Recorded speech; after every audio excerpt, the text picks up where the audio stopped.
ሰላም ጤና ይስጥልን የተከበራችሁ የከፋ ቴሌቪዥን ተከታታዮች እነሆ የዜና ወጃ ሰዓታችን ደርሶ ለዕለቱ የተመራረጡ ዜናዎችን ይዘን ቀርበናል። ከዜናዎቹ ጋር ምህረት ብርሃኑ ቆይታ አደርጋለሁ። ጸሎተ ሐሙስ የሰው ልጆች ትህትናንና እርስ በርስ መከባበርን የምንማርበት ነው ሲሉ ያነጋገርናቸው የኢትዮጵያ ኦርቶዶክስ ተዋሕዶ ቤተክርስቲያን የሃይማኖት አባት ገለጹ። የጸሎተ ሐሙስ ወይም ሕጽበተ እግር ስነ ስርዓት በኢትዮጵያ ኦርቶዶክስ ቤተክርስቲያን የሚካሄድ ሲሆን ባልደረባችን ጽዮን ታደለ በከፋ ሀገረ ስብከት በቦንጋ ደብረ ሰላም ቅዱስ ሚካኤል ካቴድራል ቤተክርስቲያን ተገኝታ ተከታዩን አጠናቅራለች። ተከታትለን እንመለስ።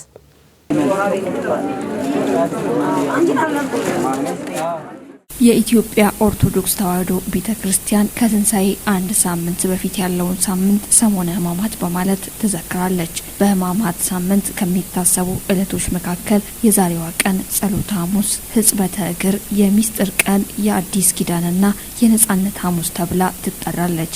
በኢትዮጵያ ኦርቶዶክስ ተዋሕዶ ቤተክርስቲያን በከፋ ሀገረ ስብከት በቦንጋ ደብረ ሰላም ቅዱስ ሚካኤል ካቴድራል ካህን ቄስ ያሬድ ታፈሰ በዚህ ወቅት እንደገለጹት ጸሎተ ሐሙስ ኢየሱስ ክርስቶስ ትህትናን ያስተማረበት ነው። እንግዲህ ጸሎተ ሐሙስ ስንል በቤተክርስቲያናችን አስተምሮ በዛሬው ዕለት ሰፊ ኩነቶች ይፈጸማሉ። ከነዚህ ኩነቶች መካከል ከስሙ ስያሜ ስንነሳ ጸሎተ ሐሙስ አንደኛው ጌታችን ኢየሱስ ክርስቶስ ጠላቶቹ ሊሰቅሉት የሚፈልጉ አካላት እስኪዱ ድረስ ጌታ ኢየሱስ ክርስቶስ የጸለየበት ነው አንዱ። ሁለተኛው ጸሎተ ሐሙስ ሕጽበተ እግር የፈጸመበት ነው። እሱ ጌታ ሆኖ እያለ ፈጣሪ ሆኖ እያለ የሐዋርያቱ መምህራቸው ሆኖ እያለ የሐዋርያትን እግር ዝቅ ብሎ በማጠብ ትሕትና ያሳየበት። ኢየሱስ ክርስቶስ ራሱን ዝቅ አድርጎ የደቀ መዛሙርቱን እግር ማጠቡን አስታውሰው ይህም የሰው ልጆች እርስ በእርስ እንድንከባበርና እንድንዋደድ የሚያስተምር ነው ብለዋል። ይሄ ትሕትና ያሳየበት እኛ እርስ በርሳችን እንድንከባበር፣ ታላቅ ታናሹ እንዲያከብር በቤተ ክርስቲያናችን ትሕትና ክርስቶስ ዝቅ ብሎ እግሩን የሐዋርያትን እግር እስከ ማጠብ ድረስ ትሕትናን ያሳየበት ነው። እንግዲህ አንድም ጌታ ኢየሱስ ክርስቶስ ኃጢአታችንን ያስወገደበት ነው። ሁለተኛው የሚስጥር ቀን ነው። በዚህ ቀን ጌታችን ኢየሱስ ክርስቶስ ምስጢራዊ ስጋ ምስጢረ ስጋዌን ያስተማረበት ምስጢረ ቁርባንን ያስተማረበት ዕለት ነው። ወይም ምስጢረ ቁርባንን የመሰረተበት ዕለት ነው። ስጋውን ቆርሶ ይህ ስጋዬ ነው ብሉ፣ ከዚህ ስጋ የበላ ለዘላለም አይሞትም፣ ይህ ደሜ ነው ጠጡ፣ ስጋዬን የበላ ደሜን የጠጣ የዘላለምን ሕይወት ይወርሳል ብሎ ያስተማረበትና ምስጢረ ስጋዌን የመሰረተበት ዕለት ነው ማለት ነው። ይህንን የትህትናና የመተዛዘን ሃይማኖታዊ እሴት የሰው ልጆች ሁሉ የዕለት ዕለት እንቅስቃሴያቸው አካል ማድረግ እንዳለባቸውም አስገንዝበዋል። እንግዲህ ጌታችን ኢየሱስ ክርስቶስ በዚህ ሳምንት በሰሙነ ሕማማት፣ ሰሙነ ሕማማት የሚለው ትርጉም በራሱ የኢየሱስ ክርስቶስን ሕማሙን መታመሙን ስለኛ መታመሙ የታመምን እኛን ሊፈውሰን፣ የቆሰልን እኛን ሊያክመን፣ ስለኛ ሲል የደረሰበትን ሕማም ጠቅላላ የምናስብበት ሳምንት ነው። እያንዳንዱ ቀን የራሱ የሆነ ትርጓሜ አለው። ሰኞ፣ ማክሰኞ፣ ሮብ እያልን ዛሬ ሐሙስ ላይ ደርሰናል። ሐሙስ ደግሞ የምትለየው ቅድም እንዳልኩት ጌታ ኢየሱስ ክርስቶስ አሳዳጆቹ እሱን ሊይዙት የሚፈልጉ ሰዎች እስኪይዙት ድረስ የጸለየበት ዕለት በመሆኑ ከዚህ መነሻ ተነስቶ ጸሎተ ሐሙስ ተብሎ ተሰይሟል። በትርጓሜው ደግሞ እየሄድን ስንሄድ ዛሬ ኩነቶች ውስጥ አንዱ የሐዋርያትን እግር ማጠብ ነው። በዚህ መሰረት ደግሞ ዛሬ ከሊቃነ ጳጳሳት ከቅዱስ ፓትርያርኩ ጀምሮ እስከ ጳጳሳት እስከ ካህናት የሚመናንን እግር ያጥባሉ። ጌታ ኢየሱስ ክርስቶስ የሐዋርያትን እግር ያጠበበትን ምሳሌ ወይም ተግባር በመከተል ዛሬ ምእመናን ሁሉም በካህናት ነው እግራቸው የሚታጠቡት። ስለዚህ እንግዲህ እንደዚሁ ኃጢአታችንን ይጠብልን፣ እንደዚሁ በደላችን ይጠብልን። ስለዚህ ከኃጢአታችን ከበደላችን ኢየሱስ ክርስቶስ ሊያጥበን የሚያጥበን አምላክ በመሆኑ ይህን ምሳሌ ዛሬ እንፈጽማለን ማለት ነው። የሃይማኖት አባቶችም ይህንን የሃይማኖት እሴት ለምእመናን ማስረጽና ለሀገራችን እድገትና ሰላም መስራት ይጠበቅብናል ነው ያሉት። መጪው የትንሣኤ በዓል እንደመሆኑ መጠን በጾም ወቅት የነበረው የመረዳዳት እሴት በቀጣይም ተጠናክሮ መቀጠል እንዳለበት አመላክተዋል። በሰሙነ ሕማማት የኢየሱስ ክርስቶስን ፍቅር አብዝተን የምናስበው ክርስቶስ ኢየሱስ ለኛ ሲል የኛን ስጋ ለብሶ ዝቅ ብሎ የማይገባው ነገር በሱ ቁስል እኛ ተፈወስን እንዳለው በትንቢተ ኢሳይያስ እንደተጻፈው ስለኛ የቆሰለልን ስለኛ የደማል አባቶ የሚሰሩትን አቁምና ይቅር በላቸው ብሎ ይቅርታ ለኛ ያስተማረበት ከምንም በላይ በዓሉን ስናከብር በፍቅር መሆን አለበት፣ በአንድነት መሆን አለበት። የተራቡትን በማብላት የተጠሙትን በማጠጣት የታረዙትን በማልበስ ክርስቶስ ለኛ ነው የሆነልን። በዚህ ምድር ምንም ያገኘው ነገር የለም። በዚህ ምድር እኛን ከማዳን ውጭ እኛን አድኖናል፣ እኛን አንስቶናል፣ እኛን ከፍ አድርጎናል። ስለዚህ ዓለም አልተመቸችው፣ ዓለም አሳደደችው፣ ሰቀለችው፣ ገረፈችው፣ አንገላታችው። ክርስቶስ ግን ያንን በጎ ነገር ለኛ እንደከፈለልን በማሰብ ሌሎችን በማሰብ በዓሉን ልናከብር ይገባል። በክርስቶስ ክርስቲያን የተሰኙ ምእመናን ጠቅላላ የክርስቶስን ፈለግ ነው ልንከተል የሚገባል። ስለዚህ በዚህ መነሻ በዓሉን ልናከብር ይገባል የሚለው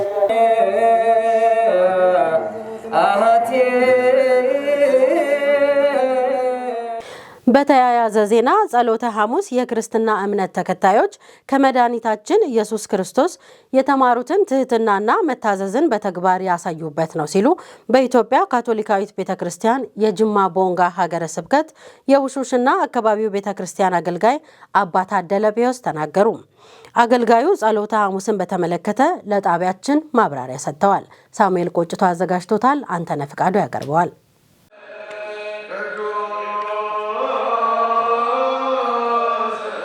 በኢትዮጵያ የካቶሊካዊት ቤተክርስቲያን የጸሎተ ሐሙስን ቀን በተለያዩ ሃይማኖታዊ ስርዓትና አስተምህሮን በተከተለ መልኩ ታስባ እንደምትውል ነው ለጣቢያችን አስተያየት የሰጡ የኢትዮጵያ ካቶሊካዊት ቤተክርስቲያን ጅማ ቦንጋ ሀገረ ስብከት የውሹሽ እና አካባቢ ቤተክርስቲያን አገልጋይ አባ ታደለ ቢዮስ የገለጹት። ከሰኞ እስከ ቅዳሜ ባሉ የራሱ እንትን አለውና በጸሎት የክርስቶስን ሕማማትን ሁኔታዎችን እያሰብን እየጸለይንበት ምንቆይበት ሁኔታዎች ነው። ይበልጥ ግን በተለየ ሁኔታ ዛሬ ጸሎተ ሐሙስ ብለን እንጠራለን። ጸሎተ ሐሙስ ወይም ቅዱስ ሐሙስ ብለን እንጠራለን። እንደ ካቶሊካዊት ቤተክርስቲያን ይህንን ቀን በተለያዩ ሁኔታዎች እናከብራለን። አንድ በዚህ ዕለት ቅዱስ ቁርባን የተመሰረተበት ቀን ነው። ቅዱስ ቁርባን የተመሰረተበት ቀን ስለሆነ በልዩ ሁኔታ እናከብራለን። ጌታችን ኢየሱስ ክርስቶስ ስጋዬን የሚበላ ደሜን የሚጠጣ እኔ በሱ እሱም በኔ ይላል፣ ወይንም እኔ በሷ እሷም በኔ ይላል። ይህንን የመኖሩን ምልክት እኔ እስከ ዓለም ፍጻሜ ከእናንተ ጋር ነን ያለውን በቅዱስ ቁርባኑ መኖሩን ያሳየናል ማለት ነው። ቀኑ ጌታችንና መድኃኒታችን ኢየሱስ ክርስቶስ ለሰው ልጆች ትህትናንና መታዘዝን ያሳየበት ነው ብለዋል። በሀገረ ስብከቱ ያለ ጳጳስ ከካህናቶቻቸው ጋር በሀገረ ስብከት የሚያገለግሉት ካህናት ሁሉ ተሰብስበው ይህንን ቀን በልዩ ሁኔታ ያስታውሳሉ። መሐላቸውን ያድሳል። በመጀመሪያ የገቡበትን ቃል ኪዳን ካህን ሲሆኑ የሚገቡት ቃል አለ። ለማገልገል እግዚአብሔርን በታማኝነት ሕዝብን በታማኝነት ለማገልገል ቃል የሚገቡበት። ምናልባት ሰዎችና በሂደት የሚወድቁ የሚደክሙ የሚሰንፉ ከሆነ ያን ቆም ብሎ ራሳቸውን የሚፈትሹበት የሚታደሱበት ቀንም ነው። ይህ በመሆኑ ይህንን በጸሎት መልክ እናስታውሳለን ማለት ነው። ሶስተኛው በዚህ ዕለት የምናስታውሰው ቅዱስ ዘይት የሚባል ነገር አለ። ቅዱስ ዘይት የሚባረክበት። ለምን? ይህ ቅዱስ ዘይት ህፃናት ልጆች ሲጠመቁ በቅዱስ ቅባት ነው። ማን ያልተጠመቁ ሁሉ የሚጠመቁ በቅዱስ ቅባት ተቀብተው ነው። ሜሮን የሚቀቡ ካህናቱ የሚቀቡ ጳጳሱ የሚቀቡ በዛ ቅዱስ ቅባት ነው። በዛሬው ቀን የምናስታውሰው ዝቅ ብለው ማገልገልን ነው።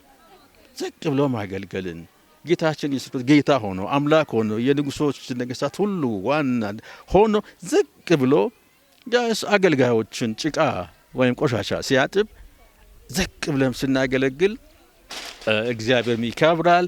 ምናገለግልባቸው ተቋማቶች የትም ይሁን የትን በትህትና ማገልገል ትልቅ ዋጋ አለው። ምእመናኑ ቀኑን ሲያስብ ሃይማኖታዊ ስርዓትን በተከተለ መልኩ ለሌሎች በጎነትን በማሳየትና የመደጋገፍ እሴቶችን በሚያጠናክር አኳኋን መዋል አለባቸው ብለዋል። ምእመናን ያለው ለሌለው ምንም ቆሎም አጥቶ የሚመላውን አጥቶ በየቦታው በየጤሻዋልና ይህንን እንዲያደርጉ ነው ያላቸው ለሌላቸው። አሁን ለምሳሌ በየቁምስናችን ምንድነው የሚደረገው? ሁሉም በካቶሊክ ቤተክርስቲያን በየቁምስናዎቻችን በአድባራቶቻችን ላይ ጾም እንደገባ መዋጮ ይጀምራል። ያን እንደየአቅሙ ፖስታ ወረቀት ይሰጣል። አሊያም የሆነች ሳጥን ይዘጋጅ እዛ እንዲጥሉ ይደረጋል። እዛ ላይ ጊዜው ሲደርስ የሚመለከታቸው ወይም እንደ ኮሚቴ የተዋቀሩት ምዕመናኖቻችን ሰብስበው ያንን ገንዘብ ቆጥረው አሳውቀው እንደየአቅሙ መግዛት ማድረግ የሚገባቸውን ሁኔታዎችን ያደርጋል። ከዛ ውስጥ ሁሉም ማዳረስ ስለማይቻል የድሃ የቱ ነው በሚለው አይተው እንደየሁኔታው የሚያስተናግዱበት፣ የሚያግዙበት፣ የሚረዳዱበት ሁኔታ ነው ያለው። አባ ታድሌ አክለውም ለሕዝበ ክርስቲያኑ እንኳን አደረሳችሁ መልእክታቸውን አስተላልፈዋል። ለዚህ ላደረሰን ለእግዚአብሔር መጀመሪያ ክብር ምስጋና እያቀረብን ለክርስቲያን ወንድሞቻችን በያሉበት ሁሉም የሰላም፣ የደስታ፣ የፍቅር በዓል ሕማማት ሰሞን እንዲሁም ለትንሣኤው እግዚአብሔር እንዲያደርሰን መልካም ምኞቴ ለሁሉም ይድረስ።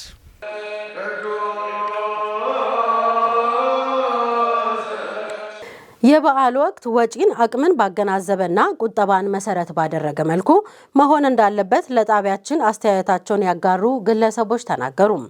አስተያየት ሰጪዎቹ ሰው እንደ ቤቱ እንጂ እንደ ጎረቤቱ አይደለም የሚለውን ብሂል መከተል ጠቃሚ መሆኑንም ጠቁመዋል። ታደሰ ወልደ ሰንበት አዘጋጅቶታል። ወንድሙ ካኪሎ እንደሚከተለው ያቀርበዋል።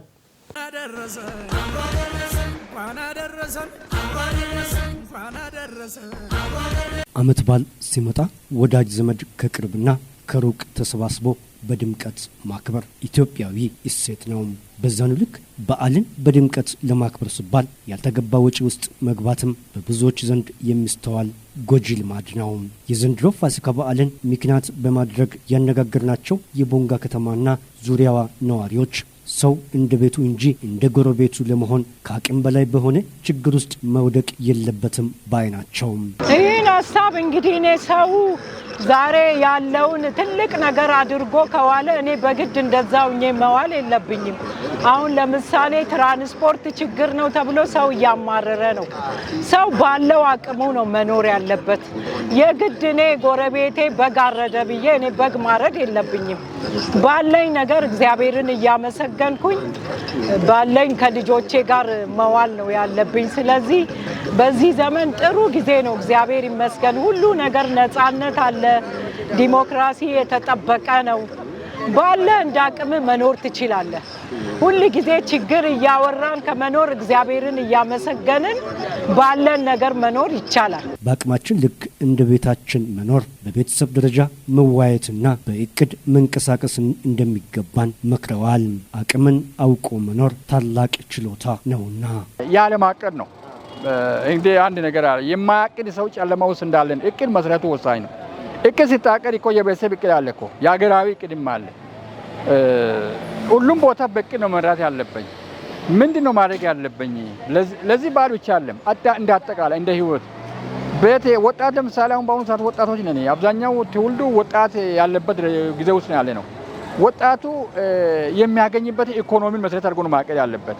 ለምሳሌ ባለ መኪናው ያቀደበትን አንድ መኖሪያ ቤት የሌለው ሰው ማቀድ የለበትም። መኪና ያለው የራሱ ደረጃ አለው፣ ቤት ያለው የራሱ ቀጣይ ምን ሊሰሩ ማቀድ አለበት። ወጣት ደግሞ ገና ያላገባ ከሆነ መጀመሪያ ለጋብቻ ፊት እኔ ምንድነው ማድረግ ያለብኝ? ትዳር ከመሰረቴ ለትዳር የሚሆኑ ነገሮችን ማመቻቸት አለበት። አባቶቻችን ከብት ካላቸው እንጂ እህል ካላቸው እንጂ የክስ ብር የላቸውም እና ያንን ነገር ለማሟላት ከቤት ከብት አውጥቶ መሸጥ የለበትም።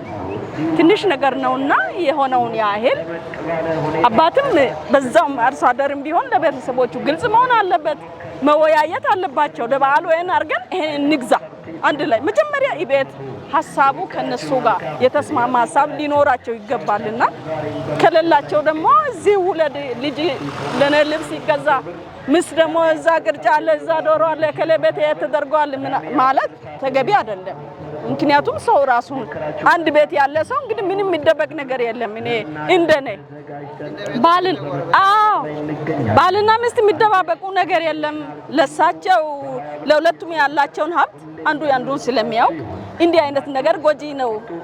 ካለማወቅ ብዙ ነገር ነው የሚያጠፉትና እናቶችም ይህንን ሀሳብ ውስጥ አስገብተው ለባሏ ያላትን መዝና መጥና ይደረግ አይደረግ አንድ ላይ መጀመሪያ መወሰንም አለባቸው።